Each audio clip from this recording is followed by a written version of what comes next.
E a gente vai falar aqui com a Roberta Boscato, que é engenheira agrônoma da Boscato. Ela também é enóloga, é sommelier, é minha colega agora, mas foi minha professora, então devo um pouco do meu aprendizado a ela aí lá na Escola de Gastronomia da UX.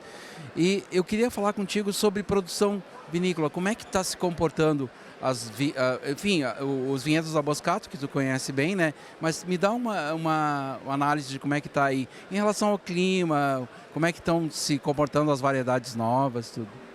Então, prazer estar contigo, prazer enorme. Muito obrigada pela oportunidade. São todos bem-vindos aqui no estande da Boscato, né? E sim, em se tratando de uvas, o Brasil está evoluindo muito em termos de terroir. Nós estamos aqui nessa feira com praticamente todos os terroirs do Brasil e as uvas elas têm se comportado de maneira maravilhosa e característica em cada terroir. Em se tratando de clima, de solo e da própria uva, a adaptação das uvas é fundamental para que a gente tenha a expressão do terroir naquele vinho. Então, no caso desse vinho, a gente tem a expressão de 5 variedades de uva. A gente tem da Merlot, que é a nossa uva mais cultivada, tanto na Boscato como no Brasil de uma maneira geral. Exato. Depois a gente tem o Cabernet Sauvignon, que a gente está falando vários clientes aqui que já conheciam o Cabernet Sauvignon há muito tempo da Boscato. Eu digo, claro, foi a primeira vice-vinícola antes da Merlot que a gente começou a vinificar, então com certeza a adaptação dela no nosso terroir também é muito grande no Brasil. E depois a gente tem outras 3 variedades, que são a Antelota, que a gente produz há 23 anos. São uns pioneiros, Sim, e depois nós temos a Alicante Bouschet e o Refosco, que não são tão conhecidas, mas que são produzidas também, não só no Brasil, mas são muito produzidas na França e na Itália. Então, para a gente ter um produto tão característico, a gente precisa do quê? Produção limitada de uva por videira, sistema de condição espaldeira, fundamental, e a gente também tem o controle das condições climáticas e do solo. Como que a gente faz isso?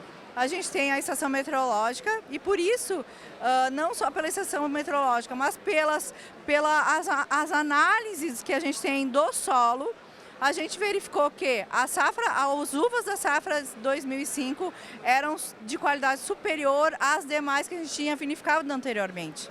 E por isso, pela sabedoria que a gente tem do enólogo e da tecnologia, que a gente tem os laboratórios na vinícola, a gente viu que essas variedades tinham uma qualidade superior nessa safra. E nós resolvemos, então, vinificá-las e fizemos o Animavits. Antes de ser lançado, em 2010, nós mandamos esse vinho, que ainda não estava pronto, para a Universidade de Torino, para fazer a certificação dele lá em outro lugar, em outra universidade. Por quê? Porque aqui a gente trabalha muito com varietal, então a gente tem as análises dos varietais. E como é que a gente ia analisar um vinho que era tão complexo?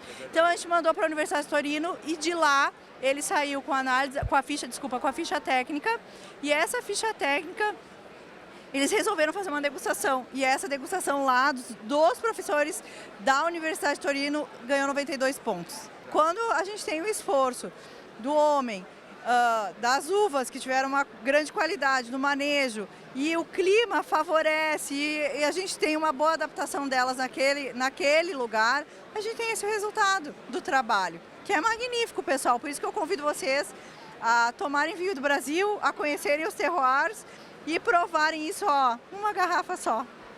Vinho de guarda brasileiro. Vinho de guarda brasileiro. Um vinho que está aí desde 2005, degustei há pouco ele e ele ainda continua mantendo todas as características para um vinho de excelente qualidade. Ele, na minha opinião, ele ainda não está em declínio. Ele não mostra nenhuma característica, então é um vinho que ainda evolui dentro da garrafa e ainda vai evoluir decantado, obviamente, né? Conversei com o seu Clóvis agora há pouco, sugestão de harmonização, ela me deu uma e o seu Clóvis eu dei uma. Frutos do mar na grelha, tá?